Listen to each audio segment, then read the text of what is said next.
दोस्तों, इन दिनों उत्तर प्रदेश में हलाल शब्द चर्चा का विषय बना हुआ है, क्योंकि उत्तर प्रदेश सरकार ने प्रदेश भर में हलाल सर्टिफाइड प्रोडक्ट्स के बिक्री पर रोक लगा दिया है। जिसके बाद से हर कोई ये जानना चाहता है कि ये रोक क्यों लगाई गई है, हलाल शब्द क्या होता है, हलाल प्रोडक्ट क्या होते हैं और किसी भी प्रोडक्ट के पीछे ये हलाल सर्टिफिकेशन क्यों लगाया जाता है, ये क्यों जरूरी होता है और किसके द्वारा ये हलाल सर्टिफिकेशन दिया जाता है। क्या ये सिर्फ खाने पीने की चीजों में ही हलाल सर्टिफिकेशन दिया जाता है? तमाम लोगों के मन में ये सवाल उठ रहे थे, तो हमने भी कुछ रिसर्च करके आपके लिए ये वीडियो बनाया है। तो सबसे पहले हम चर्चा कर लेते हैं कि ये बैन क्यों लगाया गया। तो आपको बता दें कि उत्तर प्रदेश में भाजपा की सरकार है और भाजपा की ही एक कार्यकर्ता ने हजरतगंज थाने में एक एफआईआर दर्ज करवाई, जहां पे उन्होंने लिखवाया ये एफआईआर के अंदर कि कुछ कंपनियां एक विशेष समुदाय में अपने प्रोडक्ट की बिक्री ज्यादा बढ़ाने के लिए हलाल सर्टिफिकेशन का इस्तेमाल करते हैं, जिससे जन भावनाएं आहत हो रही हैं। इसी को आधार बनाया गया। उसके बाद से पूरे उत्तर प्रदेश में हलाल जो सर्टिफाइड प्रोडक्ट होते हैं उन्हें बैन कर दिया गया है और लगातार छापेमारी चल रही है। लेकिन आखिर ये हलाल शब्द है क्या, ये हलाल चीजें आती कहां से हैं? अब इसमें कौन कौन सी चीजें आती हैं, पहले ये देख लीजिए। नेस्ले के आपको ये बहुत सारे चॉकलेट और बिस्किट और स्नैक्स वाली ये चीजें दिख रही होंगी। मैगी दिख रहा है, यहाँ पे बच्चों के ये दूध के डब्बे हैं जो नेस्ले के ही आते हैं, और सेरेलैक है। उस तरह की तमाम चीजें हैं जो हलाल सर्टिफाइड करके आती हैं। इसमें बहुत सारी चीजें होती हैं। हलाल और हराम पे पहले बात कर लेते हैं। ये मुसलमानों के लिए बहुत जरूरी होता है। इस्लाम को मानने वाले हलाल जो चीजें होती हैं वही यूज करते हैं, और ये सिर्फ खाने में नहीं है, क्योंकि लोगों के अंदर ये भ्रम है कि हलाल और हराम केवल खाद्य पदार्थों से संबंधित है, लेकिन ऐसा नहीं है। हलाल और हराम जीवन के खाने पीने के अलावा सभी क्षेत्रों में इस्तेमाल किया जाता है। यानी कि जो वाणी हम बोलेंगे, जो व्यवहार करेंगे, विवाह, आचरण इत्यादि सभी पर हलाल और हराम का कॉन्सेप्ट लागू होता है। हलाल एक अरबी शब्द है जिसका मतलब होता है जायज, यानी कि जो स्वीकार्य होता है लोगों के लिए। मुसलमानों में इसकी बहुत ज्यादा अहमियत है, क्योंकि जो चीजें मुसलमानों के लिए स्वीकार्य हैं वो हलाल की श्रेणी में आते हैं। हलाल और हराम दो व्यापक श्रेणी है जिसके अनुसार मुसलमानों में यानी कि इस्लाम के मानने वालों में चीजों को विभाजित किया गया है। वो किसी भी प्रकार की चीजें हो सकती हैं। हलाल वही है जो स्वीकार्य है, और हराम है जो निषिद्ध है, यह नाजायज है, जिसपे प्रतिबंधित है। उसके अकॉर्डिंग ये चीजें आती हैं। अब हलाल में क्या क्या चीजें आ जाती हैं, हलाल क्या क्या चीजें होती हैं? इस्लाम में खाद्य पदार्थों को तैयार करने के लिए दिशा निर्देश दिए गए हैं। यानी कि कुरान में जो बातें बताई गई हैं इस्लाम के मानने वालों के लिए, उसी के जो प्रक्रिया होती है उसके द्वारा जो फूड तैयार किए जाते हैं उसको वो लोग हलाल मानते हैं। जैसे कि जानवर का अगर वध करना होगा तो एक मुसलमान करेगा, और उसमें तमाम प्रक्रियाएं होती हैं, उसको अगर फॉलो किया जाता है तो ही वो खाने पीने की चीजें, नॉनवेज जो चीजें होती हैं वो हलाल होंगी। हालांकि सिर्फ खाने की बातें नहीं है यहाँ पे, लेकिन दिशा निर्देशों के तहत चर्चा किए गए अधिकांश खाद्य पदार्थ जो होते हैं वो पशु मूल से आते हैं। ऐसा इसलिए है क्योंकि पौधे आधारित खाद्य पदार्थ ज्यादातर हलाल होते हैं, सिर्फ उनके अलावा जो नशीले होते हैं। नशा बिल्कुल निषेध है इस्लाम में, इसलिए नशीले तत्वों को छोड़ के जो भी खाद्य मतलब ये पौधे आधारित खाद्य पदार्थ आते हैं वो सारे हलाल में जाते हैं। दूध, शहद, ताजे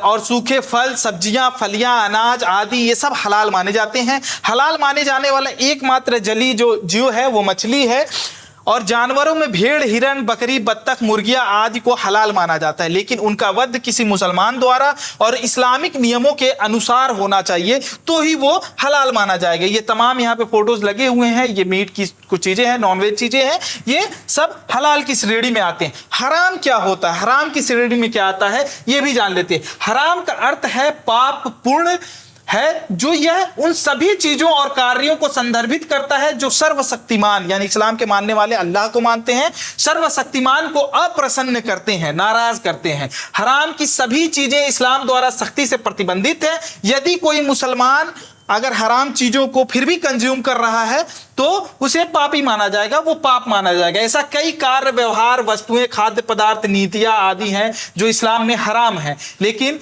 मुख्य रूप से खाद्य पदार्थों और पेय पदार्थों के संबंध में हराम शब्द का उपयोग किया जाता है। देखिए, शादी विवाह का जो मामला होता है, मतलब अगर आप शादी कर रहे हैं तो वो रिश्ता आपके लिए हलाल है, जायज़ है, लेकिन अगर आप किसी और से संबंध बनाते हैं शादी के इतर तो वो हराम हो जाएगा आपके ऊपर। और इसी तरह की चीज़ें आती हैं कि आप क्या बोल रहे हैं, अगर किसी को ऐसी वाणी आप बोल रहे हैं, गुस्से में बोल रहे हैं कि अगले को तकलीफ पहुंचती है, तो वो भी बहुत सारी चीज़ें उसमें हराम की श्रेणी में आ जाता है और तमाम चीज़ें इसमें है। लेकिन मुख्य रूप से खाद्य पदार्थों और पेय पदार्थों के संबंध में हराम शब्द का उपयोग किया जाता है। सूअर से आने वाला मांस इस्लाम में सख्त वर्जित है, इसकी मनाही है।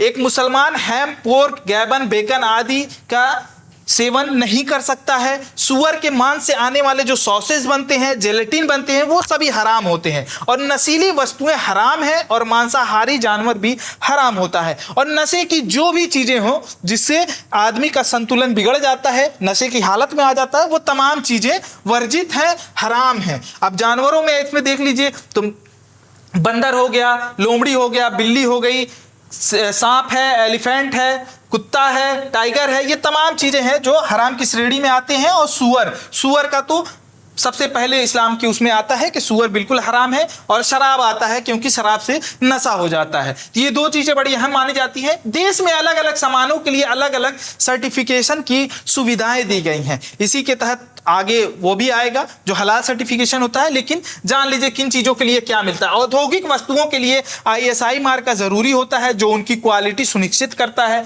वैसे ही कृषि उत्पादों के लिए एक मार्क का जो आता है ठप्पा, खाद्य पदार्थों के लिए FPO का आता है और भी कई चीज़ें इसमें आती हैं। और सोने के लिए हॉलमार्क आता है। इसी तरह से नॉनवेज जो चीज़ें होती हैं उसके लिए हलाल फूड का सर्टिफिकेशन आता है जो इस्लाम के मानने वालों के लिए बहुत ज़रूरी होता है। और इस्लाम के मानने वाले बिना इसके चीज़ों को कंजम्पशन नहीं करते हैं चीज़ों का।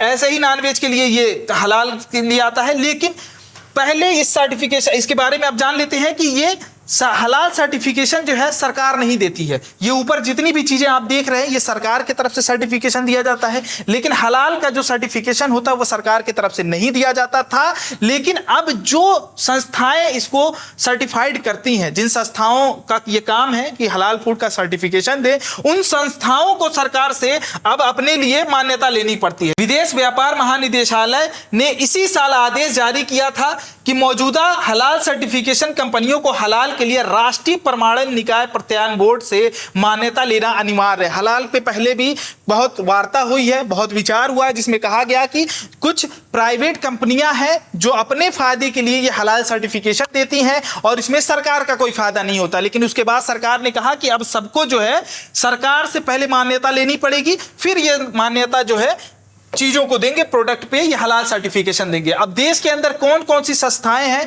जो हलाल सर्टिफिकेशन देती हैं तो इसके बारे में भी जान लेते हैं। Halal India private limited, Halal certification services India private limited, Jamiat Ulama Maharashtra जो एक प्रदेश की इकाई है, और जामियत उलमाए हिंद हलाल ट्रस्ट, ये संस्थाएं हैं जो हलाल सर्टिफिकेशन देती हैं, जिसके बाद से ये तय किया जाता है कि चीजें हलाल हैं और खाने योग्य हैं और इस्लाम के मानने वाले इसको मानते हैं।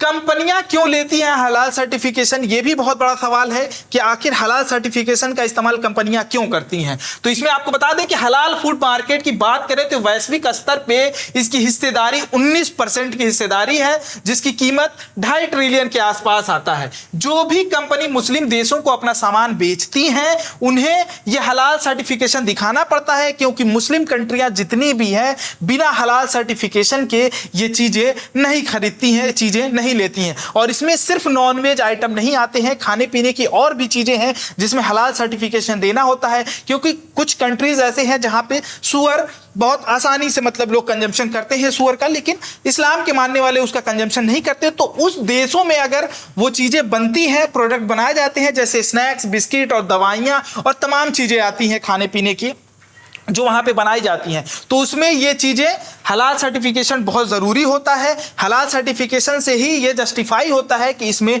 पोर्क का इस्तेमाल नहीं किया गया है या पोर्क की किसी भी चीज़ का उस चीज़ में इस्तेमाल नहीं किया गया और ना ही नशीली पदार्थों का उसमें इस्तेमाल किया गया, तो ये सर्टिफिकेशन देना होता है। मुस्लिम देश बिना उसके वो खरीदते नहीं हैं। अब हलाल का मार्केट कितना बड़ा है ये भी देख लीजिए। एड्रॉइड मार्केट रिसर्च की एक रिपोर्ट के अनुसार साल 2019 से हर साल हलाल मार्केट में 5.6% की बढ़ोतरी हो रही है। यानी कि लगातार ये मार्केट बढ़ रहा है, हलाल मार्केट जो है। और कमोबेश यही चीजें हैं जिसकी वजह से एफआईआर लिखवाई गई उत्तर प्रदेश में। और उन्होंने भी इन्हीं चीजों को बताया है कि कुछ कंपनियां हैं जो हलाल सर्टिफिकेशन देती हैं, जिससे उनका जो प्रोडक्ट है बहुत तेजी से मतलब बिक्री हो रही है और उन्हें ज्यादा मुनाफा मिल रहा है, और बाकी जो चीज सर्टिफिकेशन नहीं देते उनको नहीं मिलता है। तो इस तरह के आरोप लगाए गए थे। तो ये चीजें हैं कि हलाल सर्टिफिकेशन जो लोग देते हैं उनकी बहुत तेजी से मार्केट प्रतिशत जो है वो बढ़ता जा रहा है, उनका व्यापार बढ़ रहा है। 2020 में इसका ग्लोबल मार्केट $7 ट्रिलियन के ऊपर जा चुका था। आप सोचिए कितनी ज्यादा वो हो गई थी। हालांकि इसमें केवल मांस नहीं है, खाने की सारी चीजें हैं और पेय पदार्थ और दवाएं भी शामिल हैं। तो जब तक ये सर्टिफिकेशन नहीं होता है, मुस्लिम कंट्रीज के लोग नहीं लेते। और इस्लाम के मानने वाले खास करके इस बात का ख्याल रखते हैं कि वो हलाल सर्टिफिकेशन वाले ही चीजें ले। लेकिन उत्तर प्रदेश में अभी बैन कर दिया गया है, लगातार हर जगह छापे पड़ रहे हैं। ये हलाल और हराम में क्या अंतर है वो हमने आपको बताया, और हलाल प्रोडक्ट क्यों जरूरी होते हैं ये हमने आपको बताया। ये पूरी वीडियो आपको कैसी लगी, ये जानकारी कैसी लगी, हमें कमेंट बॉक्स में जरूर बताइएगा। मेरा नाम जमा सिद्दीकी है और आप देख रहे थे मीडिया लैंड नेटवर्क।